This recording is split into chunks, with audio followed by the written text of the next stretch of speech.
প্রতিদিনের মতন আজকে আবারও একটি রেসিপি নিয়ে আপনাদের সামনে হাজির হলাম। আজকে বানিয়ে নেব ক্যাপসিকামের দারুণই টেস্টি আর মুখরোচক একটি রেসিপি, যেটা থাকলে গরম গরম ভাতের সাথে আর কিন্তু কিচ্ছু লাগবে না, এক থালা ভাত এটা দিয়েই খাওয়া হয়ে যাবে। নমস্কার বন্ধুরা, মাই কিচেন মাই ব্লগে সবাইকে আবারও একবার স্বাগত। আসুন তাহলে শুরু করা যাক আজকের রেসিপি। তার জন্য এখানে আমি দুটো ক্যাপসিকাম নিয়ে নিয়েছি আর দুটো বড় সাইজের ক্যাপসিকাম নিয়ে নিয়েছি আজকের রেসিপির জন্য। আপনারা আপনাদের হিসাব মতন ক্যাপসিকামটা বেশি কম করে নিতে পারেন। এখন ক্যাপসিকামগুলিকে ছোট ছোট পিস করে কেটে নেব, মাঝখান থেকে 2 টুকরো করে নিলাম। আর ক্যাপসিকামটা আমি আগেই ধুয়ে নিয়েছি, পরে আবারও একবার ধুয়ে নেব। তো ঠিক এইভাবে চৌকো চৌকো পিস করে কেটে নিচ্ছি।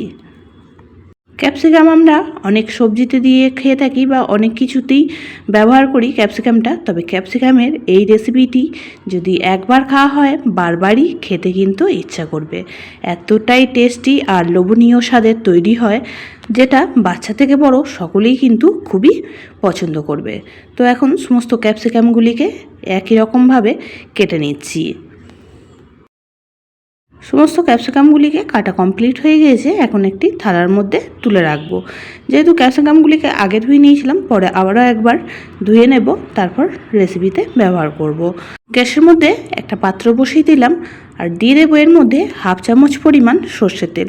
আজকের রেসিপিটি অবশ্যই করে সর্ষের তেলেই বানাতে হবে আর খুব কম তেলে তৈরি হয়ে যায় আজকের এই ক্যাপসিকামের রেসিপিটি, খেতেও লাগে দারুণই টেস্টি।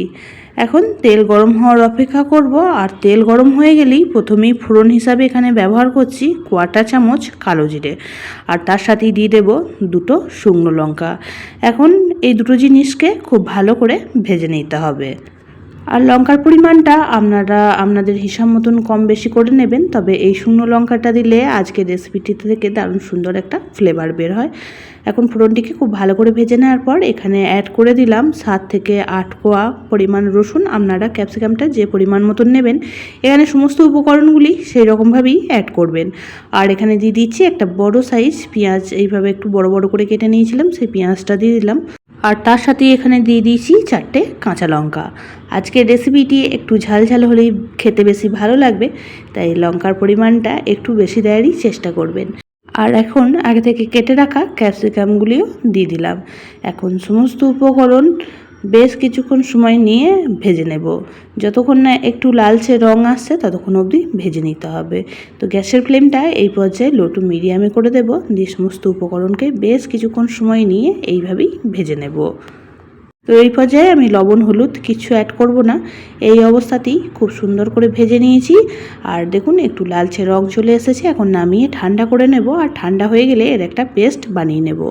পাত্রটা আবারও বসিয়ে দিয়ে দিয়েছি 1/2 চামচ পরিমাণ সর্ষের তেল। তেল গরম হতে আবারও ফোড়ন হিসাবে এখানে ব্যবহার করছি খুব সামান্য পরিমাণ একটু কালো জিরে। কালো জিরেটাকে বেশ কিছুক্ষণ সময় নিয়ে একটু ভেজে নেব। ভাজা হয়ে গেলে আগে থেকে ক্যাপসিকাম, রসুন, পেঁয়াজ, কাঁচা লঙ্কা, শুকনো লঙ্কার যে পেস্টটা তৈরি করে রেখেছিলাম সেই পেস্টটাই দিয়ে দিলাম। অবশ্যই করে সমস্ত উপকরণগুলি খুব ভালো করে ঠান্ডা হয়ে গেলে তারপরই পেস্টটা বানিয়ে নেবেন। আর সমস্ত জিনিস খুব ভালো করে ঠান্ডা করে নেওয়ার পর আমি এই পেস্টটা বানিয়ে নিয়েছি। এই পেস্টটা মিক্সার গ্রাইন্ডার জারে বানিয়ে নিয়েছি, আপনারা চাইলে শিলপাটাতেও বানিয়ে নিতে পারেন। এখন জারটার মধ্যে অনেকটা পরিমাণই মশলা লেগে আছে, জারের গায়ে অনেকটা পরিমাণ পেস্ট লেগে আছে, তাই সামান্য একটু জল দিয়ে সেই পেস্টটাও এখানে দিয়ে দেব। পুরনো বন্ধুরা সবসময় আমার পাশে থেকে আমাকে এতটা সাপোর্ট করার জন্য অনেক অনেক ভালোবাসা। নতুন বন্ধুরা যারা চ্যানেলে ভিজিট করছেন, চ্যানেলটি এখনও পর্যন্ত সাবস্ক্রাইব করেননি, তাদের কাছে অনুরোধ রইল চ্যানেলটি সাবস্ক্রাইব করে পাশের বেল আইকনটি অল করে দেবেন। তাহলে আমি যখনই কোনো ভিডিও দেব নোটিফিকেশন সবার আগে আপনাদের কাছে পৌঁছে যাবে। জারটা ধুয়েও পেস্টটা অ্যাড করে দিলাম, খুব ভালো করে মিশিয়ে নিয়ে এখন দিয়ে দিচ্ছি খুব সামান্য পরিমাণে একটু হলুদ গুঁড়ো, আর তার সাথেই দিয়ে দেবো এখানে স্বাদ অনুযায়ী লবণ। ভালো করে মিশিয়ে নিয়ে এখন কন্টিনিউ নাড়াচাড়া করে পেস্টটাকে একদমই শুকিয়ে নেব, যতক্ষণ না কড়া ছেড়ে উঠে আসছে। আজকের রেসিপিটি এতটাই টেস্টি আর সুস্বাদু তৈরি হয়, যারা বানিয়ে খেয়েছেন তারা তো জানেনই যে কতটা টেস্টি, আর যারা এখনও পর্যন্ত এইভাবে বানিয়ে খাননি অবশ্যই করে একবার এইভাবে বানিয়ে গরম গরম ভাতে পরিবেশন করুন, একদমই খাওয়াটা জমে যাবে। আর এরকম একটি রেসিপি থাকলে আর কিন্তু কিচ্ছু লাগবে না। ক্যাপসিকাম দিয়ে বানানো আর এতটাই সুন্দর একটা ক্যাপসিকামের ফ্লেভার আসে এই রেসিপিটি থেকে, না বানিয়ে খেলে ফিলই করতে পারবেন না। এইভাবে বানিয়ে নিয়ে গরম গরম ভাত ছাড়াও রাতের ডিনারে রুটির সাথেও পরিবেশন করতে পারেন, তাতে করেও কিন্তু খেতে খুবই ভালো লাগবে। পেস্টটা বেশ কিছুক্ষণ সময় নিয়ে নাড়াচাড়া করে শুকিয়ে নিয়েছি। এখন এখানে দিয়ে দেব স্বাদটাকে ব্যালেন্স করার জন্য খুব সামান্য পরিমাণ একটু চিনি, তবে আপনাদের অপছন্দ হলে চিনিটা স্কিপ করতে পারেন। তবে সব কিছুর ব্যালেন্সটা ঠিক রাখার জন্য এখানে খুব সামান্য পরিমাণ চিনি দিয়ে দিলাম। এখন খুব ভালো করে মিশিয়ে নিয়ে আবারও বেশ কিছুক্ষণ সময় নিয়ে একটু নাড়াচাড়া করে নেব। খুবই সিম্পল একটি রেসিপি, ঝটপট রেডি হয়ে যায় আর খেতেও এতটা ভালো লাগে যে না বানিয়ে খেলে বুঝবেনই না। বাচ্চা থেকে বড় সকলেই কিন্তু খুবই পছন্দ করবে। তো রেসিপিটি একদমই রেডি হয়ে গিয়েছে আর কড়া ছেড়ে উঠে আসছে। এই পর্যায়ে গ্যাসের ফ্লেমটা অফ করে দিয়ে একটা পাত্রে নামিয়ে নিয়েছি। এইভাবে বানিয়ে গরম গরম ভাতের প্রথম পাতে পরিবেশন করুন। আর আজকের রেসিপিটি কেমন লাগলো অবশ্যই কমেন্ট বক্সে জানাবেন। বেশি ভালো লেগে থাকলে একটা শেয়ার করে দেওয়ার অনুরোধ রইল।